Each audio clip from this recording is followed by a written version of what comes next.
Effort measures energy spent. Responsibility measures who is actually taking ownership of the situation. You can expend enormous energy while actually invisibly avoiding authorship, avoiding responsibility, avoiding ownership. You can stay busy while postponing the one decision that would actually move things forward. You can optimize tactics endlessly while refusing to choose a direction. When that happens, you get motion without ownership. You get activity without agency. You get exhaustion without progress.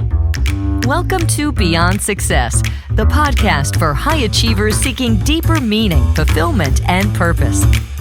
Now, here's your host, world-renowned leadership coach and therapist, David Tian, PhD.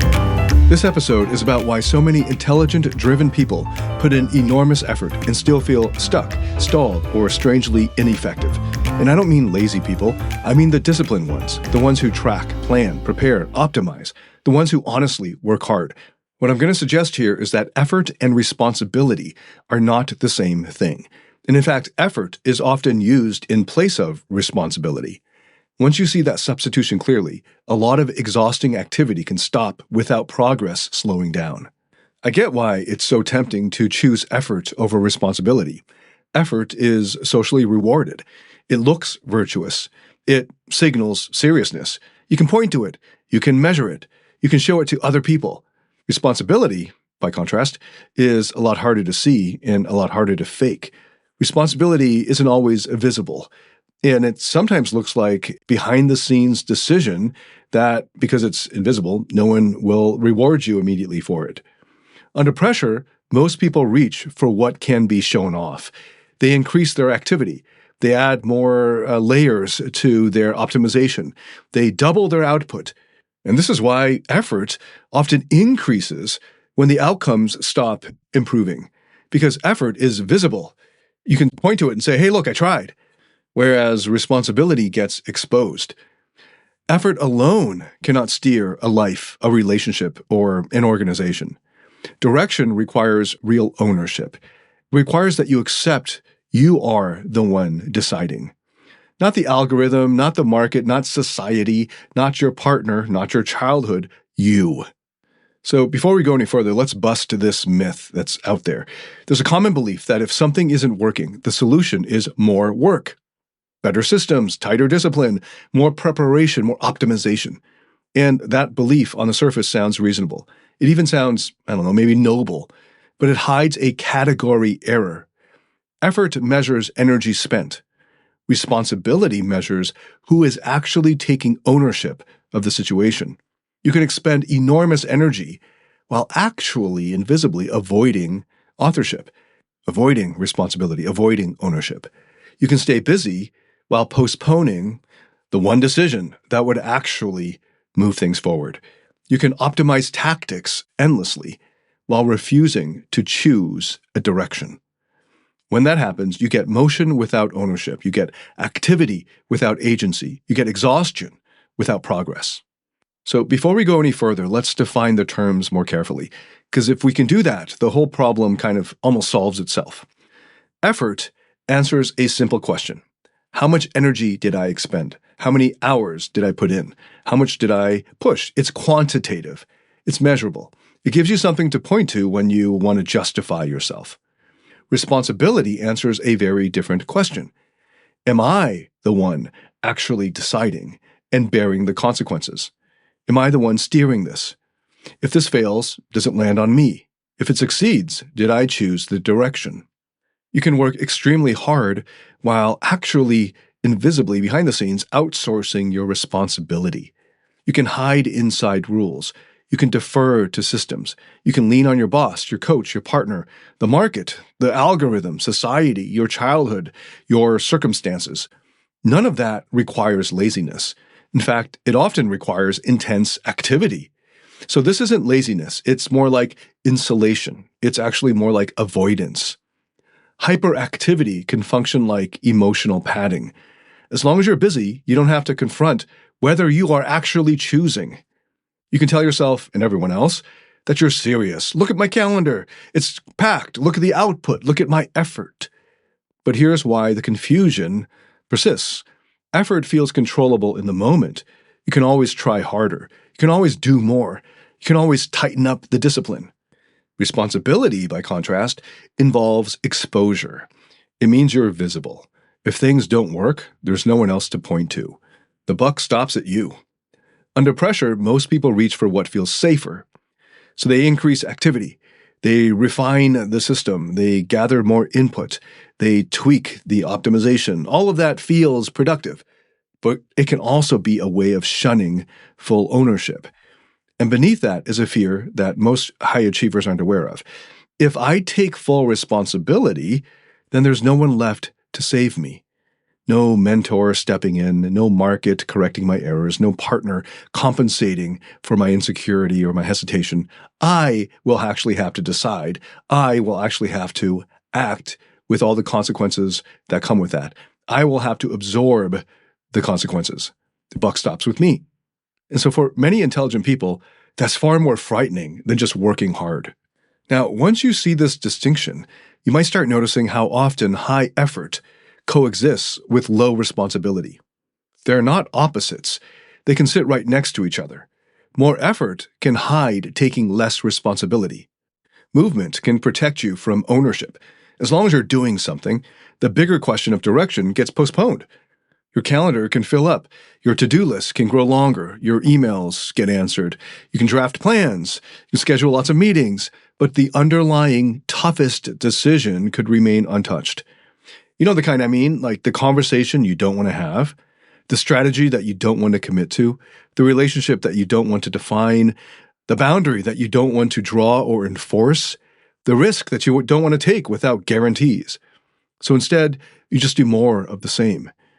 And this is why someone can feel busy and helpless at the same time. On the surface, there's no shortage of effort, but underneath, there's an avoidance of authorship. The person's expending energy without steering the ship. I see this in a professional life constantly. A founder commissions more research, more analysis, more forecasting. And none of that, of course, is inherently wrong. It's important to be prudent. But sometimes this analysis continues long after the real trade-offs have become clear. And at that point, the spreadsheets are no longer needed for clarity. They're about insulation. As long as the process continues, responsibility gets pushed off. I see the same thing in personal life. Someone reads every book on attraction or relationships, listens to every podcast, refines every message they send, but never states plainly what they really want or refuses what they don't want, or even gets clear on what they actually want or don't want. And they don't have to then stand behind it. The effort's real, but their ownership, their taking full responsibility is missing. When doing becomes a shield, then effort turns into like moral cover. It allows you to say to yourself and to others, hey, I tried. It keeps you safe from the accusation of laziness, but it also keeps you safe from the exposure of real choice. And this is the part that a lot of people don't like admitting. More doing often hides a hope that something outside of you, some external, will eventually intervene and save you. Maybe it's the boss or the other person that will finally change, or women or men will finally appreciate your efforts, or the market will finally cooperate, or the timing will improve, or the system will finally click or work in your favor. Or if none of that happens, at least you can prove it wasn't possible in the first place. You can point to the effort and say, see, I did everything, and it's not my fault. And in that way, you stay off the hook. This is really subtle, right? It doesn't feel like avoidance. It feels like responsibility. It feels diligent. It feels serious. But responsibility is not measured by how hard you tried. It's measured by whether you chose and stood behind your choice, knowing you couldn't guarantee the outcome. It's measured by whether you are willing to stand behind your decision and absorb the consequences. Effort is exhausting. Responsibility is exposing. Under pressure, most people choose the exhaustion, and then they suffer doubly for it because, well, they're exhausted, but they also didn't take ownership. So, effort feels noble, exposure feels dangerous, and once you notice that difference, you start to see a few recurring patterns. The first I want to point out is this. Overactivity helps you avoid commitment. Commitment closes doors. It says this, not that. It says, I'm willing to forego certain possibilities in order to pursue this one. That's costly. It limits you. It defines you. Overactivity, on the other hand, can keep the options open. It allows you to look engaged without declaring who you are or what you stand for. In dating, this is almost like textbook. A man messages endlessly, tweaks his profile every few weeks, studies attraction techniques, approaches constantly, refines lines, adjusts his tone, gets a fashion makeover. From the outside, it looks like he's proactive. But on the inside, he has not decided who he is or what his ideal life is, and he hasn't started building it. He's not decided what his true values are, what he's willing to die for, or at least what he's willing to lose friends over. He's not said, this is what I want and this is what I will not tolerate. Instead, he subtly shifts himself to fit what he thinks will please or attract, like a chameleon. The activity is real. There's lots of stuff going on. The commitment to his own identity and to himself, though, is actually missing. I've seen the parallel on the leadership side. A client of mine, a senior executive in a Fortune 500 company, came to me exhausted. He was running initiative after initiative, new task forces, new performance frameworks, new pilot programs. His calendar was packed. He worked very late nights. His team admired his work ethic. But the results to match all that effort simply wasn't coming in. So when we slowed it down, it became clear that he had not committed to a strategic direction that would inevitably disappoint some part of the organization. He kept launching parallel efforts so that he wouldn't have to close any doors. As long as everything remained in motion, no single choice had to be defended. Once he chose decisively to cut 2 major initiatives and stake his department's future on one direction, all that noise faded. The workload didn't necessarily decrease, but the activity was all aligned, and the team reported feeling much more led. He felt really exposed doing that, but also a lot less scattered and a lot more focused. Overactivity had been shielding him from the discomfort of saying, this is the path, and we will live with its consequences. It had been shielding him from actually being a leader, and leadership is defined by responsibility. Sometimes the real problem isn't more effort or more motivation. It's knowing the right direction. A lot of people listening to this podcast are capable and driven. Things still look fine on paper, but life still feels strangely flat. When that happens, more advice usually isn't the answer. Clarity is. I've put together a short assessment that takes about 2 minutes. It's simply a way to see which area deserves your attention most right now, whether that's relationships, decision-making, or how pressure is being handled day to day. Based on your responses, you'll be sent a short set of masterclasses related to that area. If that sounds useful, you can find it at dtphd.com/quiz. That's dtphd.com/quiz. The second pattern I want to point out, it's very common, is how optimization delays choosing. Optimization feels responsible, feels adult. It sounds thoughtful. It appears disciplined. You refine the plan, you gather more data, you test scenarios, you tweak the spreadsheet, you improve the system. All of that can feel and look wise, but at a certain point, optimization becomes a way of postponing the act of taking responsibility and choosing. The search for the perfect plan replaces the willingness to accept trade-offs. You stay inside analysis while calling it prudence. You tell yourself you're reducing risk, when in fact you're reducing your exposure. The longer you optimize, the longer you avoid the moment where you must say, this is sufficient. This is the direction. We will now move there. The irony is that life rarely rewards the most optimized plan. It's like plenty of scientific evidence showing optimizers versus satisficers don't get rewarded in proportion to their effort in optimizing. Life rewards the plan that's enacted and adjusted, but adjustment only happens after commitment. Optimization without commitment is sterile. The third common pattern I want to point out is confusing motion with actual direction. Direction requires a consequential decision. It requires leadership. It requires you to decide where you're going and accept that the future will be shaped by that choice. Motion doesn't require that. Motion simply follows orders. It responds to stimuli. It checks the next box, sort of mindlessly just going through it. Movement produces immediate feedback. You feel productive. You see tasks completed. You get the small dopamine hits of progress. Direction, though, produces consequences only later. It may not feel good in the moment. It may actually create resistance. It may unsettle people. Under pressure, the nervous system prefers mere motion because it offers quick reassurance, that quick dopamine. Direction demands patience. It demands tolerating uncertainty without constant validation. So many high achievers confuse busyness with progress because busyness feels safer. It gives you evidence that you're not failing. But direction is what actually moves life forward. And direction requires responsibility, not just effort. And you see this most clearly when the pressure rises, when the stakes feel real, when time compresses, when the consequences are looming. The instinct to hide inside more effort becomes actually stronger.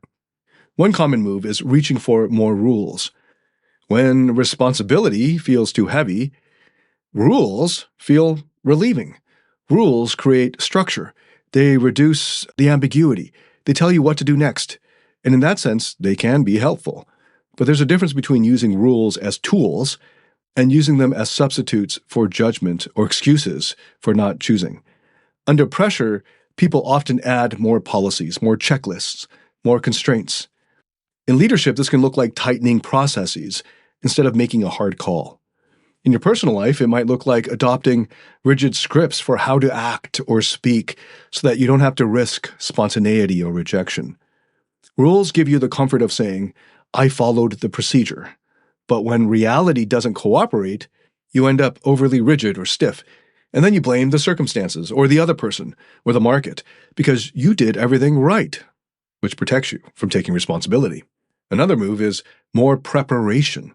From the outside, preparation looks prudent. It signals virtue of some kind, seriousness. But preparation can actually become avoidance. There's always one more book to read, one more course to take, one more rehearsal before the big conversation. You convince yourself you're getting ready, when in fact you're postponing exposure. Readiness becomes a moving target. The day you feel completely prepared never arrives, because what you actually fear isn't lack of knowledge, it's actually standing behind your decision without guarantees. And then here's this third pattern, more activity without more agency.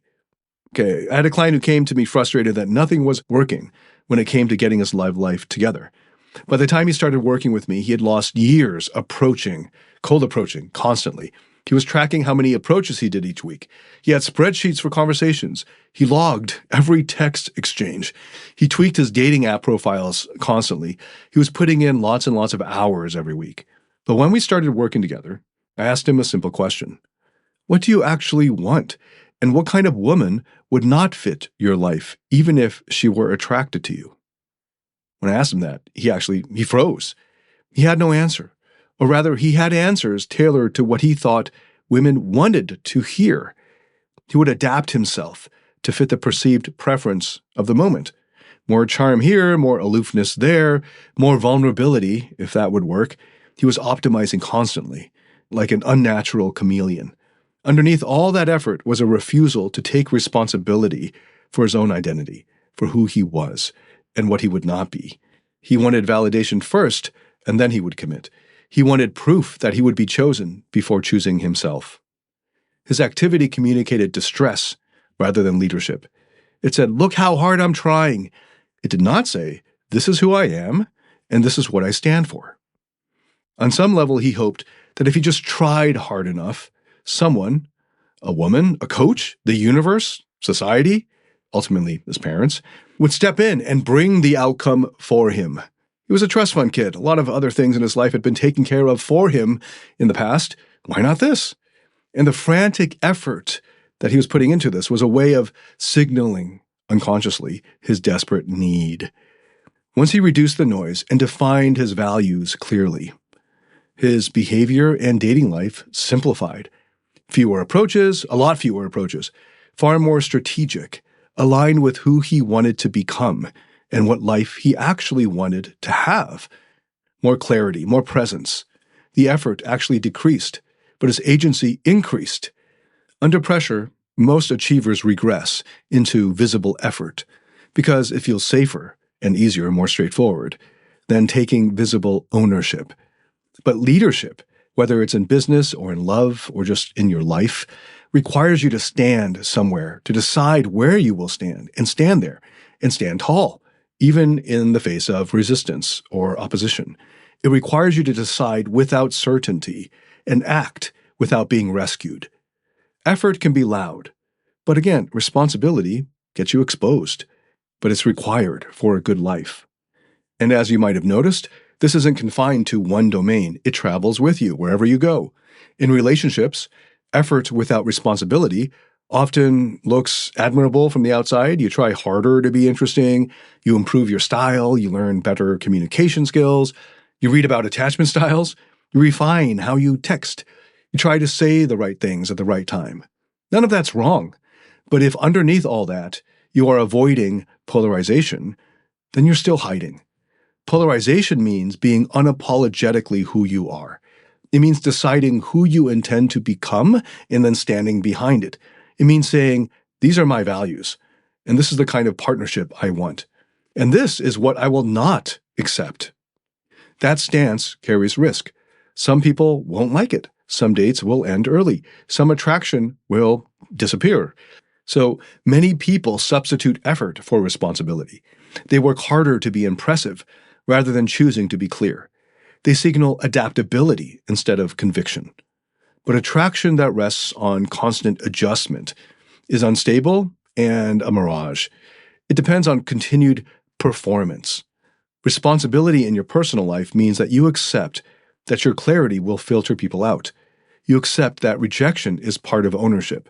You stop asking to be chosen before you have chosen yourself. The same pattern shows up in leadership. In work, effort without responsibility looks just like more meetings, more frameworks, more delegation, more busyness. There are updates, there are dashboards, there are performance metrics and spreadsheets. Everyone looks busy, but no one is sure where the company is actually truly heading. This looks like an executive who speaks in possibilities rather than decisions. He gathers input indefinitely. He keeps everyone engaged, but he avoids making the final call. That will inevitably frustrate someone. From the outside, you see a lot of motion activity, but inside, there's damaging drift.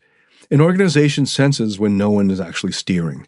Morale erodes because people don't feel led. They feel micromanaged or processed. They don't feel anchored to a clear direction that they can get behind and that someone is willing to defend. And the thread that connects both of these domains is that in love and in leadership, responsibility means accepting that clarity costs you options. It means choosing before you're certain. It means tolerating the discomfort of being the one who decided. Effort can make you look committed. Responsibility makes you committed. And the two are not interchangeable. So let's pull all this together. Effort measures energy. Responsibility measures agency. You can expend enormous effort while actually unconsciously avoiding the decisions that would actually move your life forward. Overactivity keeps the doors open. Optimization delays choosing. Motion gives you feedback. But direction demands commitment. Under pressure, it's far easier to increase mere effort than to increase your ownership and responsibility. If you don't appreciate this pattern, you end up working harder while actually ending up feeling smaller. You stay busy, but your confidence erodes. You begin to doubt yourself even though everyone around you sees discipline and drive. You keep hitting the same wall, whether it's in relationships, in leadership, in decision-making, and you tell yourself the answer is more preparation, more refinement, more optimization, more forcing it. And that approach guarantees frustration. It trains you to associate action with helplessness. But when you finally fully take responsibility, you actually choose the life you are living and the life you want to live in the future, instead of inheriting one by default. You stop waiting for a partner, a market, a society, the system, or a better timing to rescue you. You reclaim the power and authority that you've been handing away. And you discover that the power you were looking for was never outside you in the first place.